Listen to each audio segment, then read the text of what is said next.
Never seen a smile so big on my little old lady's face until I tell her I'm going fishing all weekend. Pack up all of my bait and I make plans for 7:45, and I swing around, pick up my date for the weekend. Some reason she seems to please when I'm leaving. There's something I'm missing when I'm gone fishing. When I'm gone fishing. When I'm gone fishing.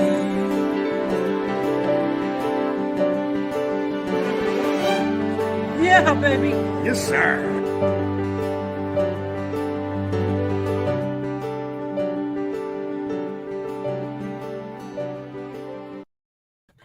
I'm just scrolling through and seeing all of you that have joined us tonight.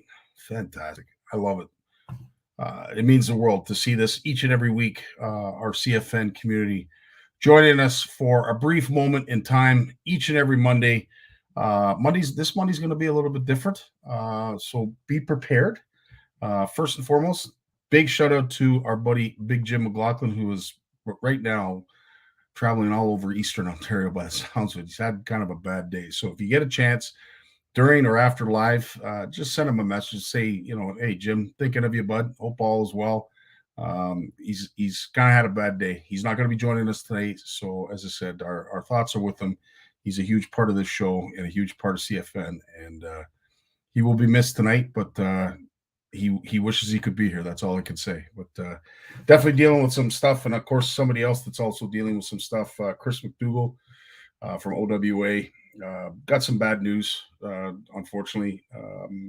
I'll let her tell the story, but I just want to say on behalf of CFN and all of us here, our thoughts and prayers are with you, Chris. Hopefully you do get some good news soon. You certainly could use it. I want to thank Kat for reaching out to me and letting me know that Chris unfortunately did get some bad news. So as I said, our thoughts and our prayers are with Chris McDougall and of course the entire OWA organization. You gals rock. Madcap Plastics in the house. Good to see you. Sarah's here. Rick Shaver. Yeah. When opens for, yes, we will be talking. This is actually going to be your kind of show. Jay Barnews is going to be joining me. I'm not 100% sure if Lawrence is. He has a release that he's doing tonight. So we have sort of a skeleton crew, but that means a lot more input from you folks. So if there are questions, if there's something you want to bring up, talk about, by all means, this is going to be your show. I will say this, there's still time, but I want you folks to keep in mind that August is coming real soon. And if you want a butt in the bed and you want to see yourself at Horwood Lake Lodge for the 4th annual CFN retreat, it's time to book. It's time to book now. Are you ready?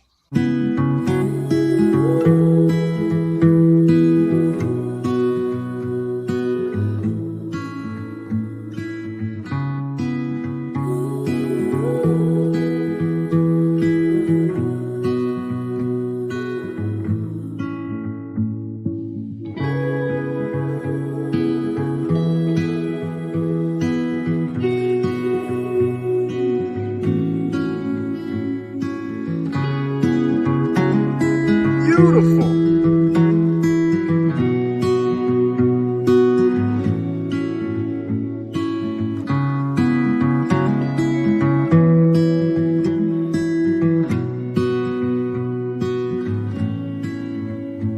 Holy smokes.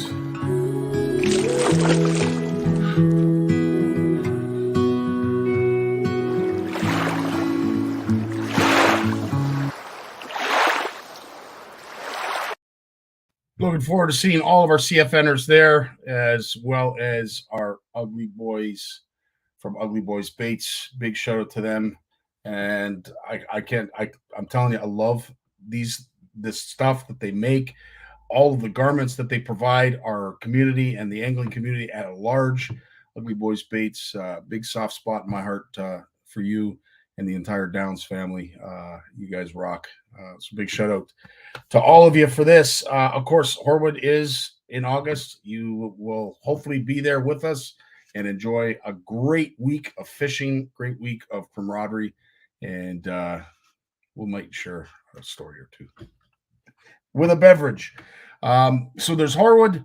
Obviously, we have the summer retreat that's going on in July out in Saskatchewan. This is a big event because it's the first of its kind. Jan Lake Lodge is our host, July 10th to 16th. Walter has told me that it is booked. It's booked solid. So even if you did want to go, there's a good chance you couldn't. So those who are going, congratulations. We look forward to seeing all the pics and videos and maybe a few fish stories. But you guys are going to have a blast. And I want to thank Walter for putting that on. And, of course, last but not least, our Camp McIntosh, OFC Nation, first annual retreat. And we're looking forward to that. Here is just a sneak peek of some of the things that you can expect to see if you come.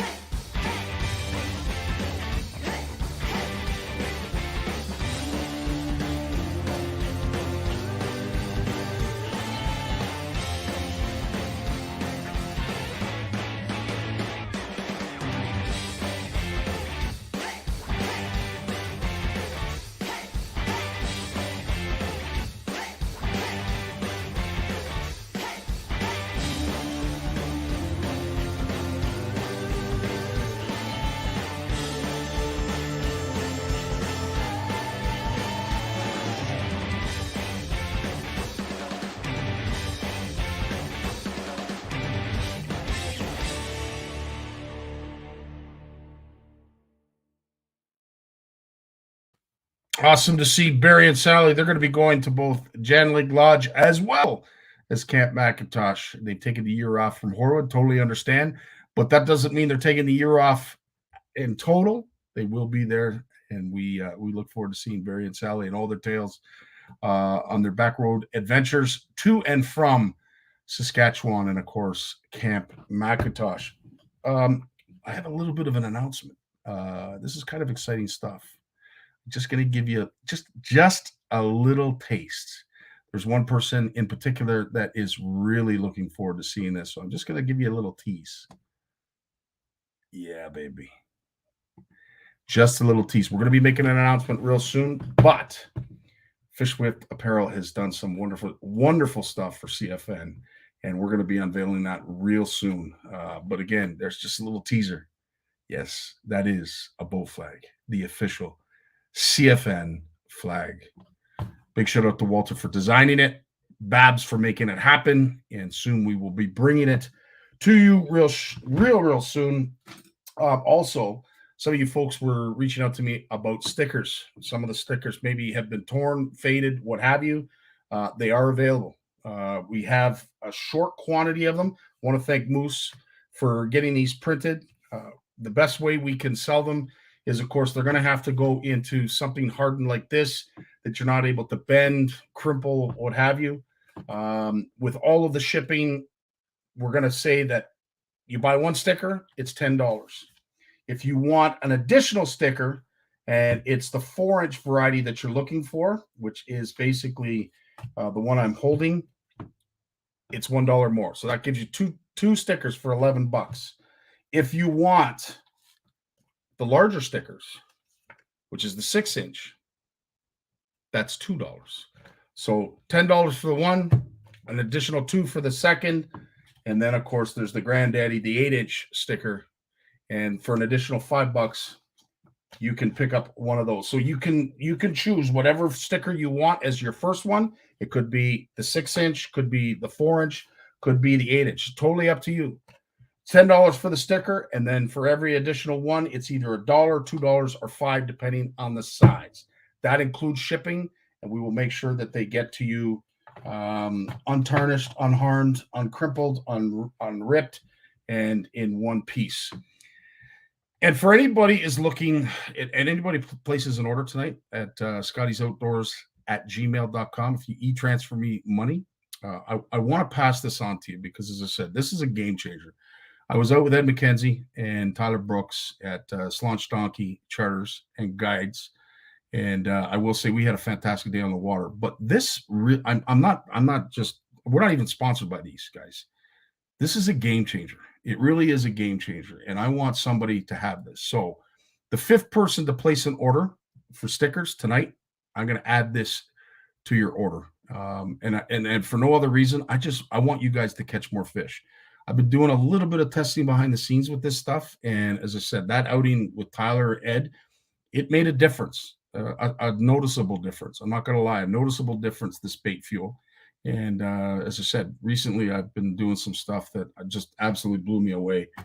It is the real deal, and I want one of you to have this. So the fifth person that puts in a request for stickers and sends me an e-transfer tonight, I will add that to your order. I think it is worth your time, your money, and your curiosity. Curiosity, it caught the fish, and this will definitely do that. Before we move on, I just want to play an ad in basically not in memory of, but of course, if Jim was going to be joining us, this is what you'd be hearing next. Mike Consul is going to be coming up next with a brief announcement of the CFN FishOFF. Stay tuned.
Mikey's in the house. How you doing tonight, buddy?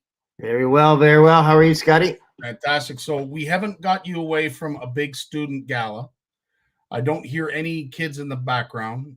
I don't hear animals, pets, or farm animals making any noises in the background. So we got you on an off night? I just got back last night about 10:30 from Camp Olympia with 300 students. And tonight I am alone. I haven't been alone. I've been with 300 students since Thursday. So it is a quiet night tonight. Well, I'll tell you, Mike, we appreciate you spending time with us, even if it is your alone time. But let's be honest, with the CFN FishOFF looming and that day coming very, very soon, do we really have free time, you and I? Well, that day is Saturday. Dude, think about that. Saturday. Like I can think back to when we were talking to the network on how we were going to approach this year with COVID, and it seemed like yesterday, and all of a sudden, boom, dude, it's here. We're a week away. 300 plus anglers. Everyone who has signed up so far. Well, I left out of town Thursday, so everyone who signed up since Thursday last week, you have gotten 2 very, very important emails. 1 with all the rules. 2, what you have to do in terms of putting your fish onto the MyCatch app. If you signed up over the weekend, you'll get that email today or tomorrow. But I'm just going to go through quickly what you need to do in order to fully register. Because registering is actually a 3-step process. 1, register on our website so that we know you're in the tournament. But part 2, I'm going to show you right now. If you could put my screen up, Scotty. Will do, buddy. So you got to make sure And this is all described in the email. You go to anglersatlas.com and top right-hand corner right here, log in. I have my login here already, but if you don't have an account, you have to click free account right here. So that's how you create your account. Some of you might have an account because you've been part of other tournaments, either with us or Anglers Atlas. But if you don't have an account, click free account. After you do that, you'll select your username, select your password. I'm going to go ahead and log in right now. So you can see console M, logged in. Then you got to go here, tournaments. Okay. You can go to directly anglersatlas.com/tournaments, or you can log in. Once I'm logged in, I stay logged in unless I log out. So if I were to go back into it, I don't have to log in again. There's a bunch of tournaments happening on the Anglers Atlas website, on the MyCatch app, but this is the one you need to go to, CFN FishOFF. Awesome. So you click that and register. I'm already registered, but you have to sign up for that tournament. And then you have to go to your phone and download the MyCatch app. So in terms of the leaderboards, the points, who's getting 4 points for what fish, who's in first place, what province is taking the lead, that will all be on the Anglers Atlas website right here. And I could see a bunch of people have already done that process. And it is a big, look at this, Scotty. Holy Sean smokes, McLaughlin, dude. Jesse Whalen, Jaden Nunes, Alex Savoya, Malachi Briggs, Jeremy Vleeming, Amanda's there, Kyle Noseworthy's there, Rosella's there. Like, it just keeps going. So these people have gotten the email and they've taken the 3 steps. So it's all there, but probably not everyone's there yet. So make sure to do that. Open an account, enter the tournament, and download the MyCatch app on your phone, and then you are ready to go. Come Saturday, you are ready to go. Saturday, 12:01 a.m. Call it Friday night, call it Saturday morning, 12:01 a.m. this Saturday. Now, Mike, obviously we want folks to join before the tournament starts, but what if all of a sudden they start to see everyone having fun? They like, maybe they got someone to cover their own call shift. Can I sign up after the start date? You can definitely sign up. You can sign up on the last day and get 1 ballot in. But if you sign up before the tournament, you have 4 full weeks to be in the tournament. If you sign up during the tournament, then the amount of time you have to catch the species is lower. This is the button right here, enter tournament. You got to click that, and then you are good to go. Right on, dude. Wow. And of course, we are giving away a prize for someone who doesn't even catch a fish. All they have to do is enter the tournament, and we have a pre-draw giveaway for anybody who has entered the tournament, and you don't even have to fish it, and you got a chance to win a prize. That is correct. So it is tournament time, which means every single Tuesday, join us, 7 p.m. I am with students again tomorrow, Scotty. It sounds like they got you sick, Mike. I've had this cough for like 4 weeks now. Wow. Yeah.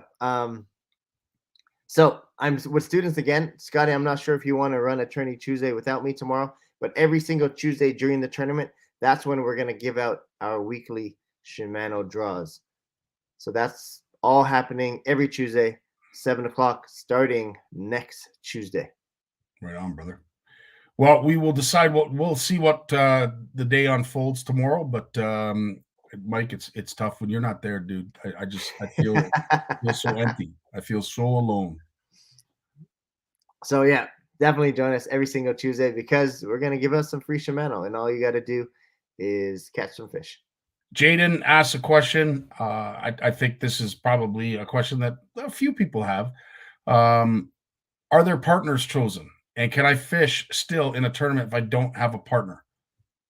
So Jaden, we're going through the list, trying to pair up all the, and I know you've reached out to me, try to pair up all the solo anglers. But until then, do all the steps submit your fish and be part of the tournament, and we'll make sure to sign you up. If you have a friend, just reach out to me and say, hey, I finally found a partner, and we'll sign you up. Right on, Mike. Any last things you wanted to mention before we go? That is it. Good luck to everyone. Remember, it's happening this Saturday, and it's 4 weeks. It's going to be a blast. The most important thing is read the rules. Know the rules. Amen. Read the rules. Amen.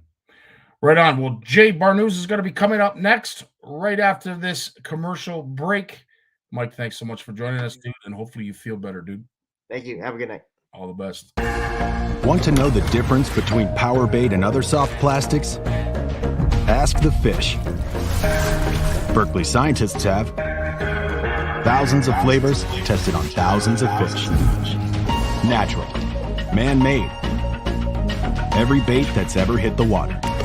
No matter the shape, size, or color, power bait is the only one that is scientifically proven. Fish bite and will not let go. Jason Barnews in the house. Jace, so Hey, nice, man. my friend. Well, Scottie, you may have heard my phone dinging in the background. I think I was on mute though. So there's a lot of so given my recent health challenges, which aren't that bad to be honest, but I'm not allowed to do any remote travel with work for a while until they get this, which makes sense. So there's a couple of kids in this house that are pretty happy about that because there's a push going on right now about, Dad, are we under the fish off? Dad, can we enter the fish off? Dad, can we enter the fish off? So we might be having a Team Barnews back on the fish off this year again. I wasn't planning on it, but current situations, let's just take a silver lining on what's going on, buddy. So, well, listen, it's truly our honor to have Steph and Trevor on as Team Barnews.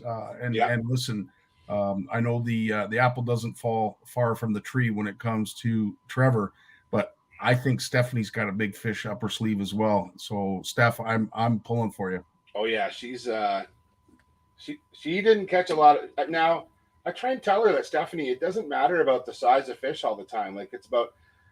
I took her out on a couple solo trips last year. She got our team some critical point, like 1 and 2 point fish. Like, and I know she doesn't think much of it, but I tell her, like, honey, like, that was a big help to the team. So, but yeah, it'll be fun. So I think you might see our name on one of those lists the next couple of days. So. Right on, Barry. I agree, bud. Go Jason. Go Team Barnews. Love it. So you've been busy. Obviously, as you said, but you've been on the mend. It's a lot of just relaxation, quiet time. Yeah. You have been dealing with some other stuff, including a backed up sewer. But you've managed to do a lot of reading. And I got to tell you, I forgot to tell you this in our pre-show. I got to mention before I forget. So this year was the 2022 Long Point Bay Anglers Spring Pike Tournament. That was on Sunday. I was on Saturday. And I put a link to Long Point Bay Anglers Facebook page on the event. And Trevor and I went. We didn't fish it. We went and volunteered with John and the guys. And so my job, Scottie, at this particular event was I was the bump board guy. So the pike were brought up. So just so everyone knows, Long Point Bay is a large bay of Lake Erie, about right in the middle between Fort Erie and Windsor. And, so we had 65 teams. I think it was 65, maybe 66 teams. Biggest tournament we've ever had for this event. And this is the 15th year, I think, 14th or 15th year. And usually it's cold and blowing wind.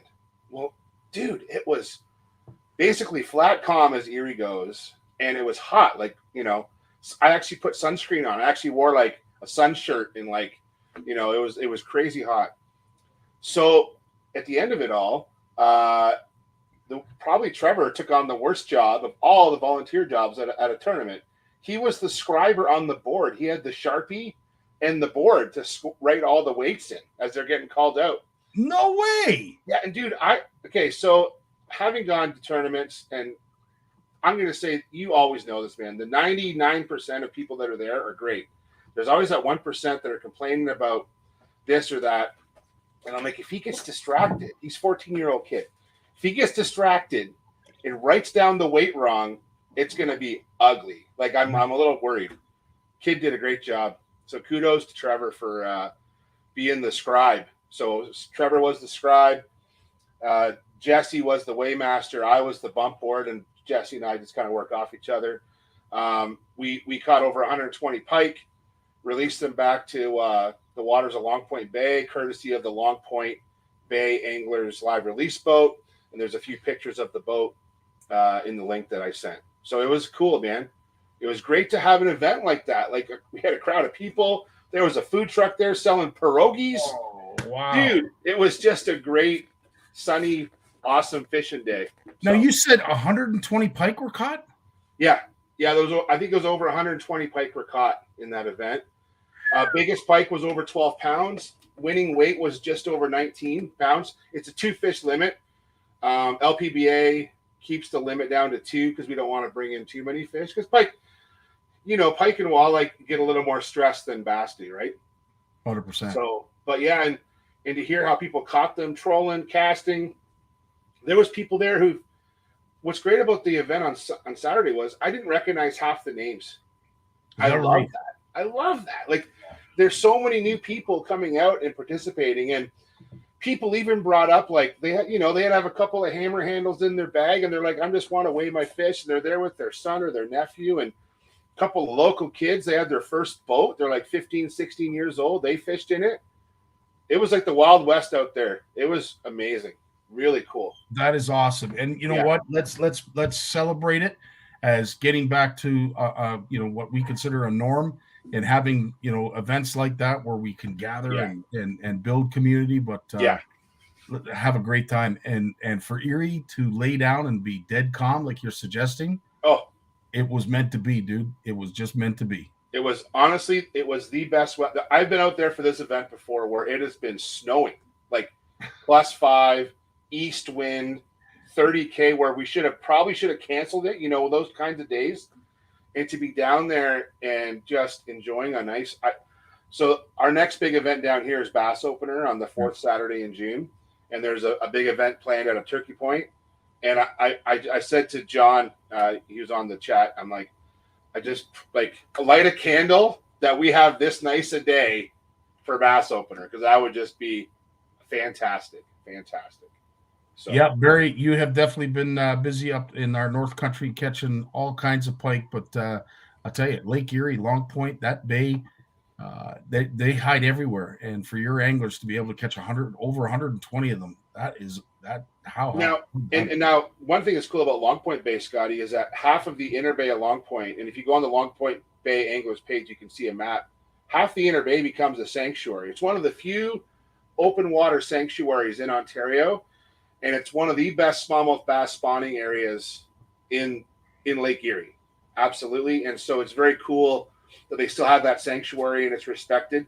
The sanctuary is not just to preserve bass. You aren't allowed to angle in the sanctuary at all. So any anglers going down to Long Point Bay, if you want to get the whereabouts of where you can and can't fish right now, because that sanctuary started May 15th and goes to Bass Opener, just go to the Long Point Bay Facebook page. First post, they got it pinned to the top, where the sanctuary is and roughly the waypoints for that sanctuary. So I don't want anybody going down there to pike fishing. Is still great.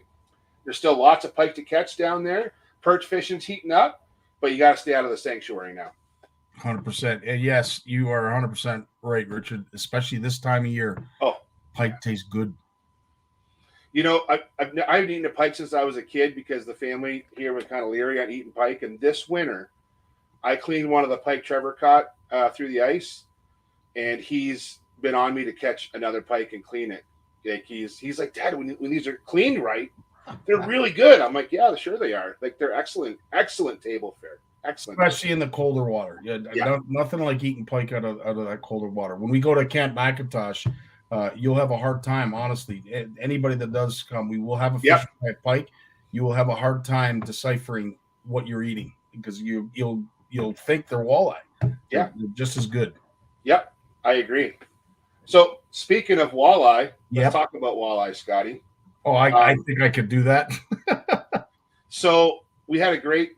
If anyone's been online this week, and I do limit my social media uptake these last few months, but George Morgan was posting some content on walleye stocking programs in Alberta, and I'm going to post a couple links in the chat. I encourage people to go check these out. You don't have to listen to it tonight, obviously, because we want you to listen to Scottie and I ramble here. But we talk about walleye spawning and walleye stocking and all the work that goes into that program, no matter where it is, whether it's in the U.S. or in Canada. And these 2 videos that I posted, and I'm gonna give a shout out to George Morgan, who's usually on here on Monday nights. I'm sure he'll drop by, unless he's out fishing right now. These 2 videos are great about walking anyone, not just anglers, anyone through the walleye stocking process and the work that's involved to catch the fish, house the fish temporarily. Don't let the males and females be together. We don't want them having, well, we'll keep this PG, show PG, right? So we don't have too much fun. And then they actually breed or remove the eggs and the sperm inside this tent. And there's this whole process to it. I don't want to give it all away, but it's such a cool thing to see for those that haven't seen that. Even for me, I'm not specially trained in aquaculture. Like when it comes to fisheries is like it's like commercial building. It's like building a building. You got plumbers, electricians, drywallers. You know, like so. Scottie, your background's in aquaculture. I'm not. I'm a fish ecologist, right? So I love these videos just to educate myself more. And hearing the work that goes on, and this is in Alberta, and you know, what's cool about Alberta is that they don't have as many lakes that produce walleye naturally. They rely more on stocking. As much as we all want to catch more walleye, we have it pretty good here in Ontario compared to other areas. You know, maybe some folks up in Lake of the Woods area might argue that point about having it good. But down where we are, absolutely, Jay. We have, and as I say this, and I say it only because I don't want us as anglers to take it for granted, but we have a unicorn walleye fishery when it comes to Lake Erie. Yeah. The what folks maybe don't get. Yes, it's a great lake, but it's half it's half the volume of water, if not a third the volume of water of some of the other Great Lakes. It houses an incredible population of walleye that just seems to continuously, year after year, increase its size, increase its population, and continue to sustain an incredible catch that also continues to go up. So again, we only remind you not to for the shock and awe of it. Just don't take it for granted. Like what we have is remarkable, considering of what has to get done out in provinces like Alberta, where walleye in some lakes are struggling. It's fact. You know, especially like, so I like to catch walleye through the winter, through the ice in the winter time, but I don't target them much in the summer. You know, I don't have a large enough boat to go on Erie on a regular basis. But you know what? Like I encourage people, and I do this myself, book a charter. I know so many charter captains. Book one charter on Erie. Go out, get your limit of walleye. Like I just say, people enjoy the moment with this Lake Erie. Go out if you want, because that way you're not harvesting walleye from maybe some of the smaller lakes where you frequent. Go harvest some walleye from Lake Erie. They taste great. Lake Erie, as much as Lake Erie does get warm in the summer, you're still catching a lot of these walleye at depth. Yep. So go catch them, put them on ice, clean them up. You'll have a couple of good walleye, probably you'll have 3 or 4 good walleye feeds for a small family. And just go, and then you're supporting our friends on Lake Erie, and their who have taken it on the chin for the last 2 years. So you're absolutely right, Jay. This is their time. This is our way we could pay back. Yes, gas prices and the cost of living and everything else is going through the roof, but it's one charter. It's just one charter. Yeah. You can spread it out with 4 people. There's a whole bunch of charters that CFN firmly represents and are honored to be a part of. And we will do our best to make sure that we bring that to all of your attention, that if you do live in this area, you'll know exactly who to call to get out on the water and get yourself a feed of walleye, especially out of Lake Erie, because there just doesn't seem to be an end to that population. Jeanette is asking a fantastic question. Love that question. When a walleye spawns, is there a certain percentage that will actually make it? Not really sure how to ask that question. Ooh. I think you nailed it, Jeanette. Was she listening in on our conversation before? I have a feeling. So that's a good question. We don't know what that answer is, but what we were talking about before the show was how much uncertainty there is with spawning success when it comes to fish. We were talking about walleye, but that could be any of the species that we're familiar with in Ontario or across Canada. The freshwater species I'm familiar with. So with walleye, so let's talk about walleye and bass as kind of two comparable species, because they're not comparable at all, but they're neat to compare. So walleye grow big. They get big ovaries, lots of little eggs compared to bass. But it's because when they spawn, they scatter spawn kind of all over the place. The males and females deposit, mix it up, mix the eggs and sperm together, and they basically broadcast spawn usually in a river over nice oxygenated, rocky gravel bottom, or on shoals, right, Scotty? So on main lake shoals. Mm-hmm. And they do this because they invest nothing in their eggs. Once those eggs are gone and the sperm's gone, the parents leave. They just drop out and the eggs fend for themselves. Bass are different. Bass build their nests, and other species do this too. We use bass as an example. Build their nests. The males build their nest first. The females come in. They spawn. The eggs are actually quite large, but they don't have as many eggs. And so what bass do is they want to make sure survival. That's why bass guard their nests, whereas walleye don't guard. So walleye, their life history strategy is lots of eggs and lots of sperm, and they basically shoot for the best. Whereas bass really put a lot of effort into it. But the reality is, whether you're a bass or a walleye, and both of them have different strategies, we're talking like one or two fish probably from whether you're a male, female walleye or a male and female bass, probably only one or two fish will make it to maturity to spawn again. It depends on the lake. It depends on the year. But it's a staggering thought, that we have the walleye populations of say Lake Erie. And to think, a 10-pound female, which is a big fish for Lake Erie, goes into, those shoals, goes into the Detroit River or wherever else they spawn. They lay their 500,000 eggs, roughly, give or take. Yeah. And out of those 500,000 eggs, maybe half of them are fertilized, if you're lucky. Half of those will hatch.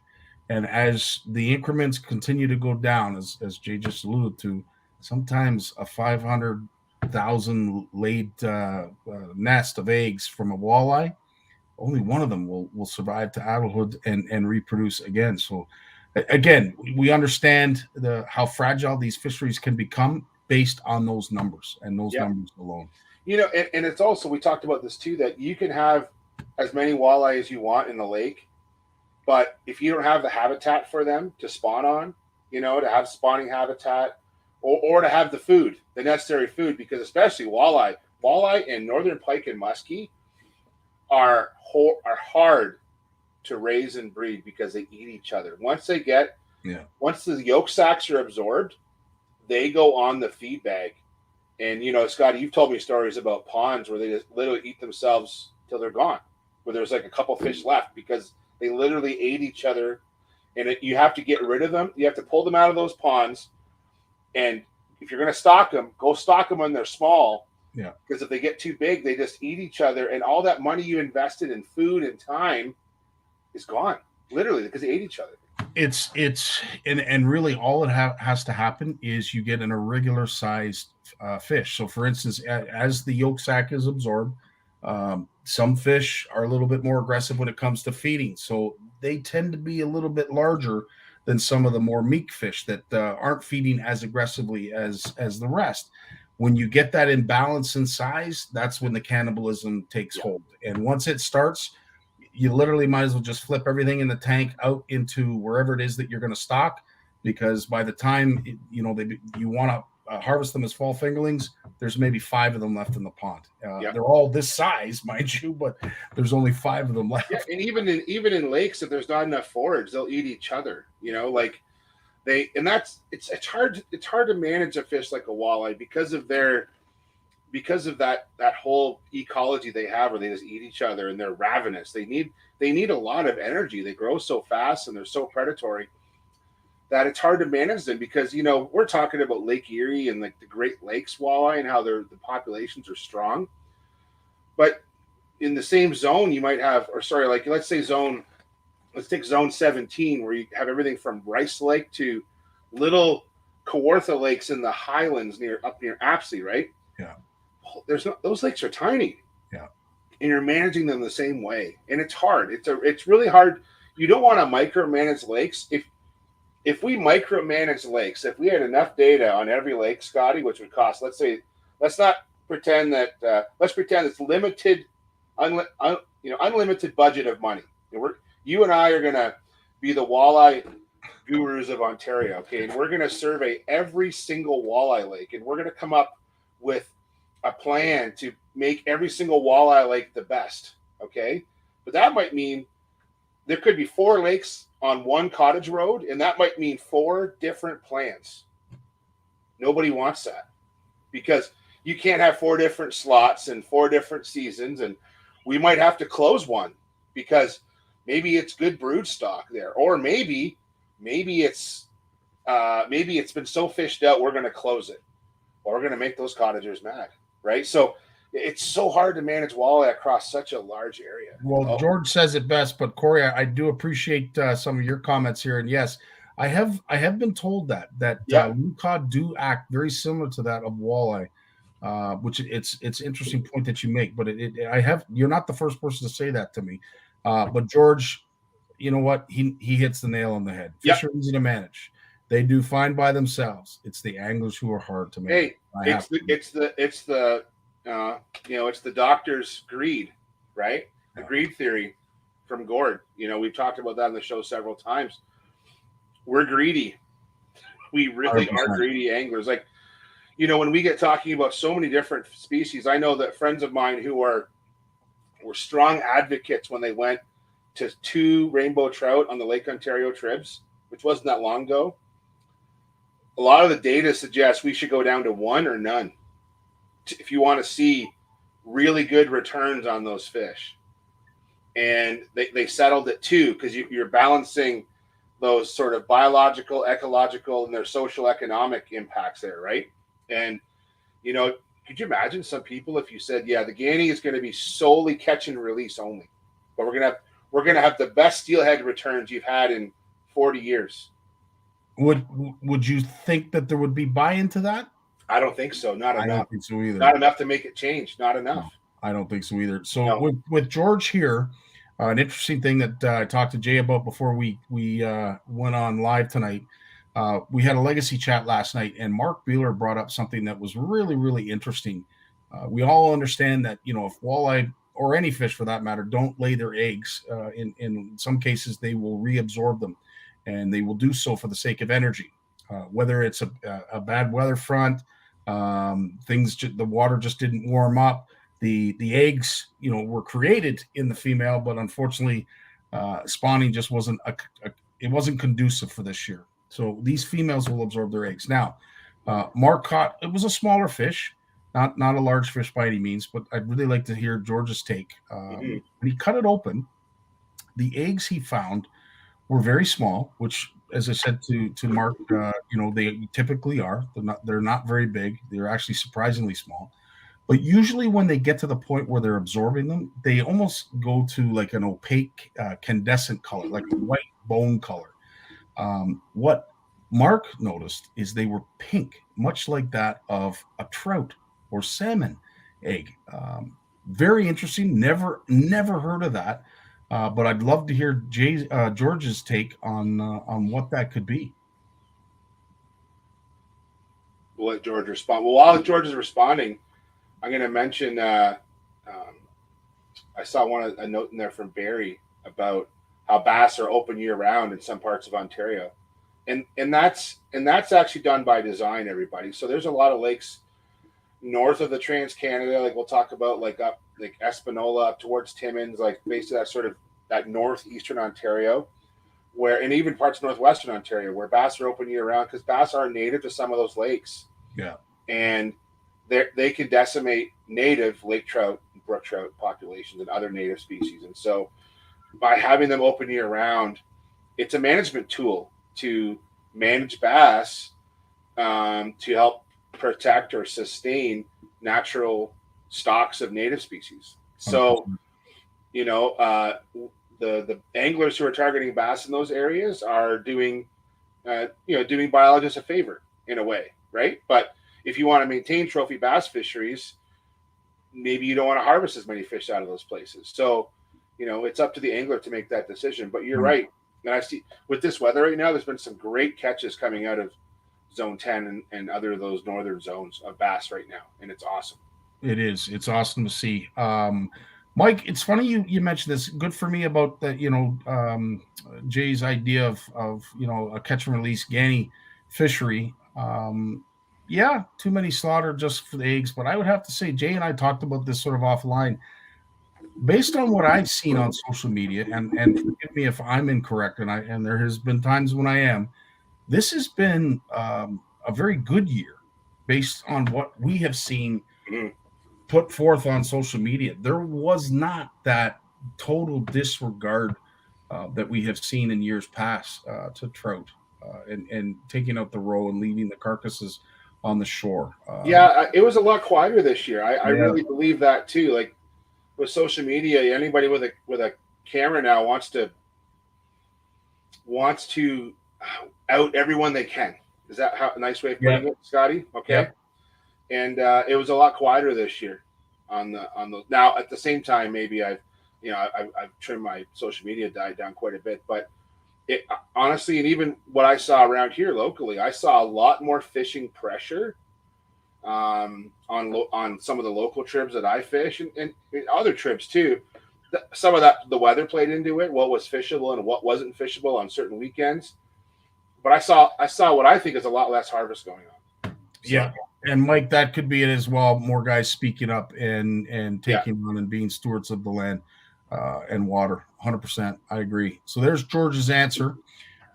Most mature female walleye drop their eggs. Some eggs are not released and reabsorbed. Pink or reddish eggs sounds like it couldn't extrude the eggs, and the blood vessels supplying the ovary ruptured. Yeah. So it's actually interesting, George. I had said that to Mark that, perhaps maybe the fish got spooked. Maybe something bumped into it. Maybe there was something in the water. It came across a hazard, whether it be a rock.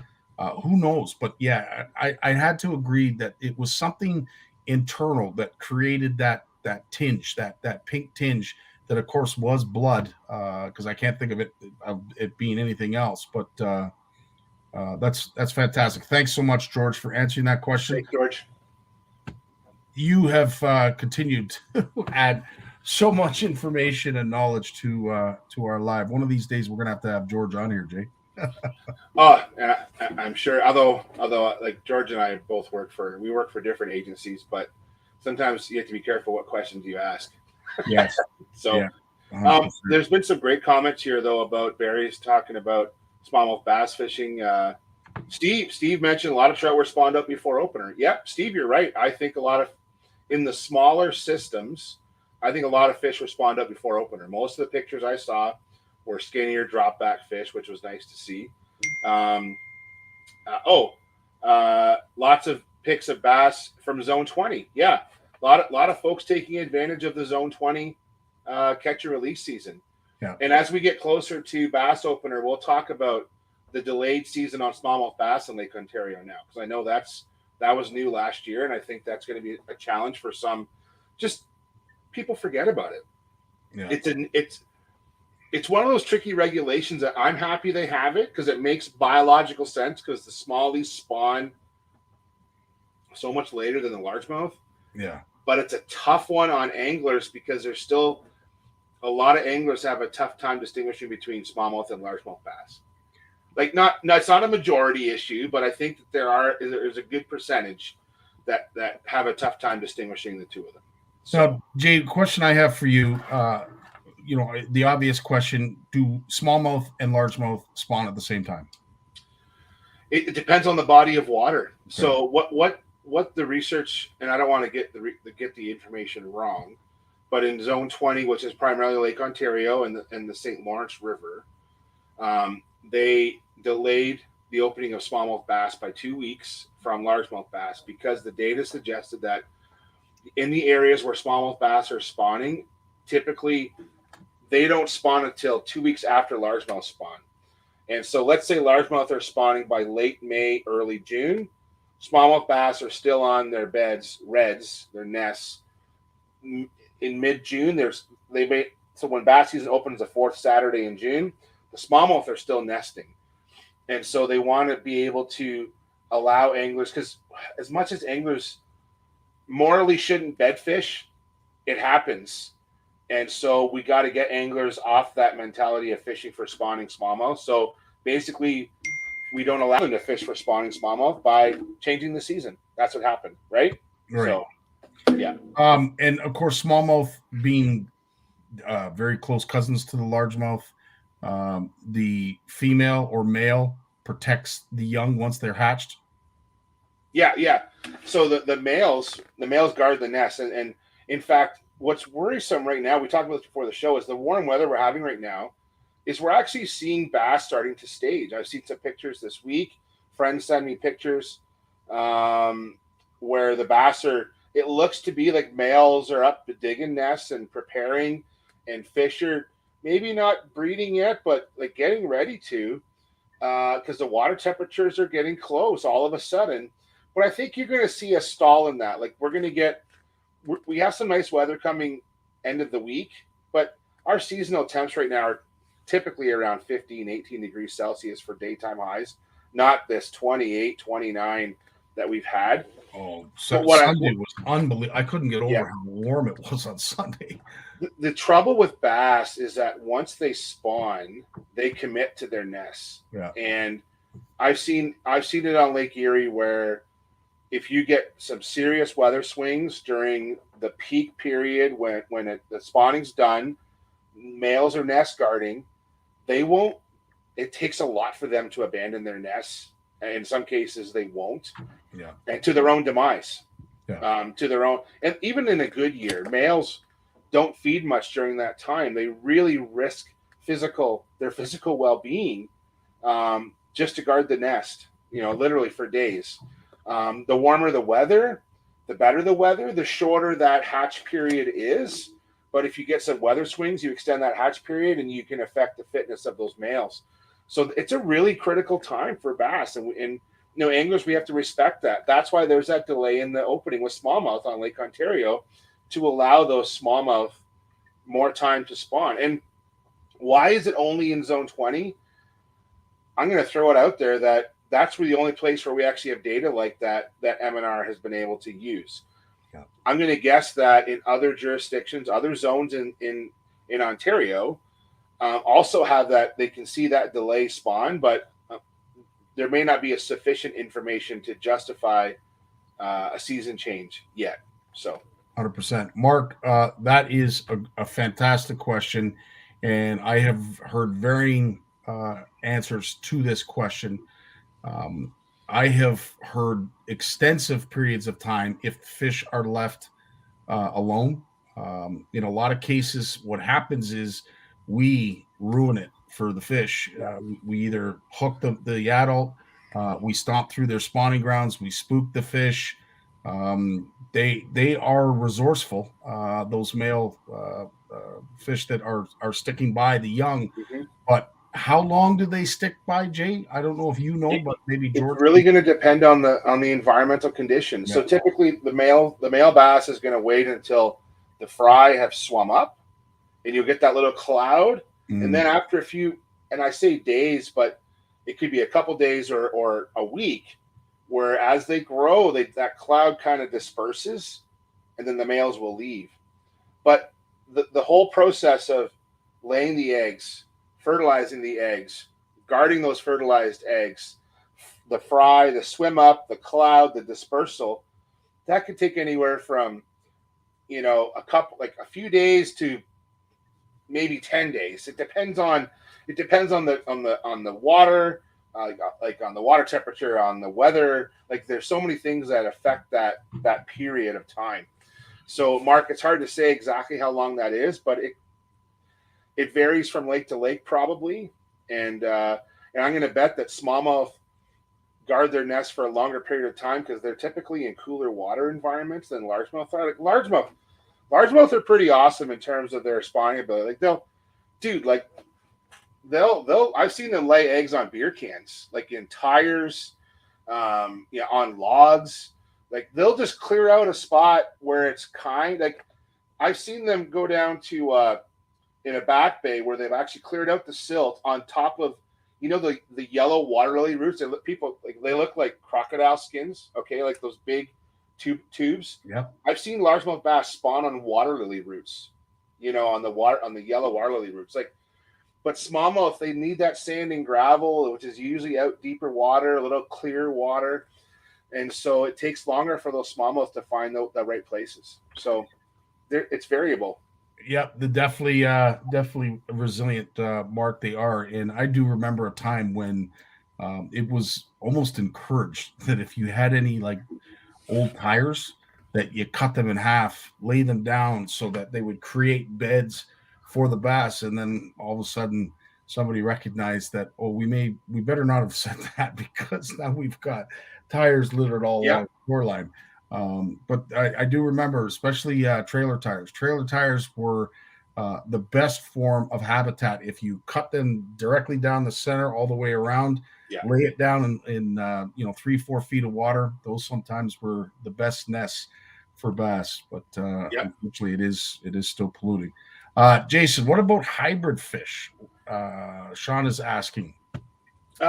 Interesting question. I guess, are you referring to like hybrids between smallmouth and largemouth? Yeah, I'd say like what, like a green bass, warmouth. Well, yeah. So, geez, like you don't see a lot of between largemouth and smallmouth. In the U.S., you'll see hybrids between spotted bass. So the Alabama spotted bass will hybridize with smallmouth, which you'll get a meanmouth. And there's actually in the black bass family, and especially in the southern central and southern eastern U.S., there's all kinds of unique cool little hybrids. And I don't really want to call them hybrids. I should say that the recent genetics on a lot of these species is showing that they are unique species, but they're very living in isolated rivers in like central Texas, Louisiana, Georgia, and Florida, like the Coosa River bass, the Sawanee bass. So those have all been resulting of probably spotted bass and smallmouth bass over time. But largemouth and smallmouth very rarely hybridize. That I always see a picture or two every couple of years that might be a hybrid, but just telling from a picture is really hard to say for sure. So walleye, I see Sean spell check. Walleye and sausage, I do like sausage, but I don't think walleye and sausage hybridize. If they did, I would never throw one back, Sean. Right.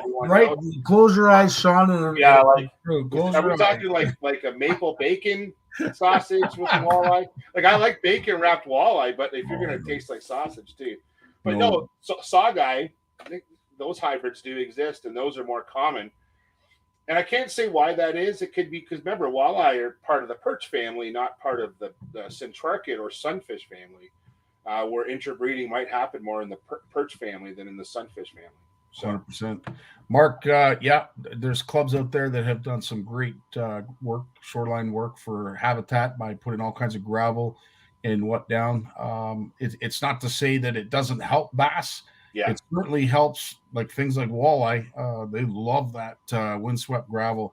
But any kind of habitat is good habitat as long as we're not polluting the waters when we do so. Right. But, and I encourage anglers too, like Mark, in that situation, if local anglers in the Cornwall area that have underwater cameras, even aqua views, like go out to those spawning shoals and check them, see if there's fish using them, because there's a lot of unknowns in the fish world when it comes to like restoring walleye spawning shoals. There's been some data on it. I've had some colleagues that have done graduate studies on it. But it's definitely very imperfect restoration technique. And so just dumping rock in places doesn't always work. So it's great to see if it does. And so I encourage anglers to go out there and drop some aqua views on those restored areas at those prime spawning times and see if those walleye are using those areas. That'd be really cool. Yeah, it would be. And, there is a growing thought that in some cases, our walleye here in Ontario are starting to migrate more towards shoal spawning as opposed to river spawning. Uh, why is that? Some would suggest that our temperatures in our rivers are getting too high.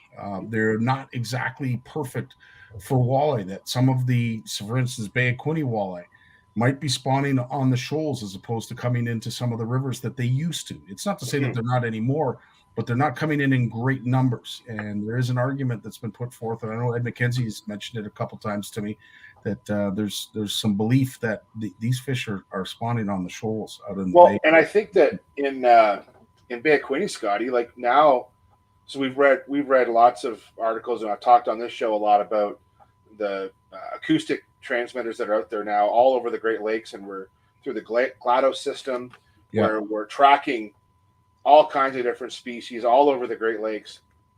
There's all kinds of Vemco receivers right now, I think they're Vemco, it doesn't matter, acoustic receivers out in Bay of Quinte right now.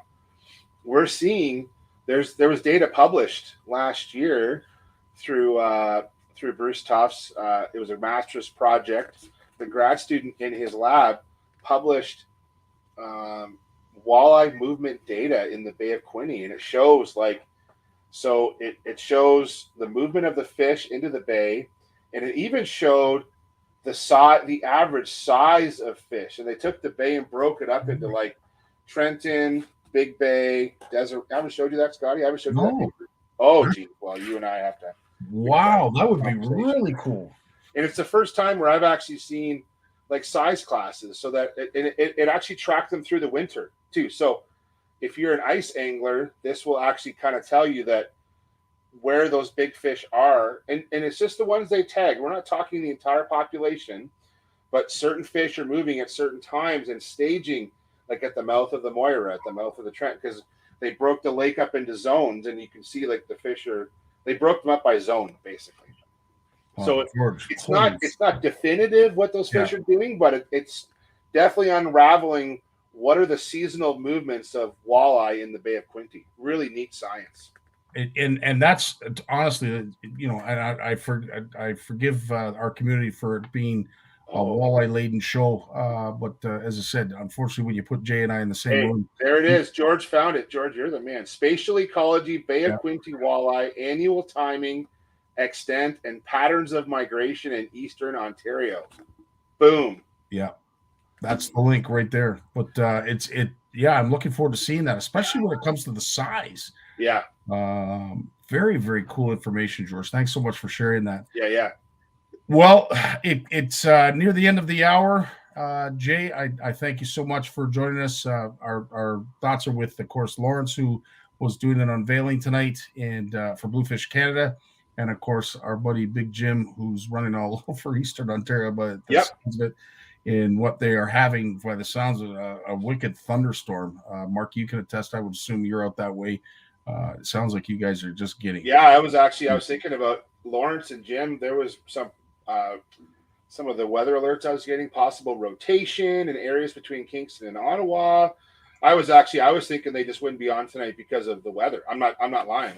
Usually if there's bad weather out Jim's way, it really messes things up for him because he's in a rural area, right? So 100%. But miss those guys tonight, but we'll see him next week. So 100%. So just to recap, guys, of course, our stickers are available. They're $10 for the first one. The second one is $1 if it's a 4-inch. If it's a 6-inch, it's $2. And if you want the big granddaddy, the 8-inch sticker, we'll put that in for $5. But if you are the fifth one to order, I want to put this in your tackle box, your boat, in your pocket. I just want to make sure you have it, because this truly is, in my opinion, a game changer. We are not sponsored by this company, but what they have come out with the help of folks just like Bruce Tufts, who we mentioned tonight, this is a remarkable product. And I've only been using it for a short period of time, and I'm already seeing a difference. So I'd like to put that in the hands of someone who is our fifth one to order a sticker pack tonight. Jay, as always, dude, thanks so much for joining us. We hope you are officially on the mend. And man, we're on the mend. Find solitude, and we look forward to seeing your entry as well as Trevor and Steph's Yep. during the CFN Fish Off this weekend, my friends. Sounds great. We'll see you guys soon. Take All care. the best. Another great night. Thanks so much for all of you for joining. Truly makes it it makes it all worthwhile when you guys show up and participate like you do. Some great comments, some great questions, and hopefully, if we didn't answer them, you will put them in the comments, and we will promise to get to them. Tourney Tuesday, if in fact Mike is able to join us tomorrow. If not, remember, CFN Fish Off starts this Saturday. It's Saturday morning, midnight, Friday, midnight, whichever way you want to look at it. But we're looking forward to seeing some incredible entries and some big fish and some lots of fun. Douglas, you said it best. You got fun already wrapped up in the bag. Have yourselves a great week. Thanks again for joining us. Dave Mercer, take us away, buddy. Well, as much as I hate to admit it, I guess we've run out of time. So I've enjoyed it, but I'm going to do something I haven't done since season 1. Turn out the lights, the party's over. They say that all good things must end.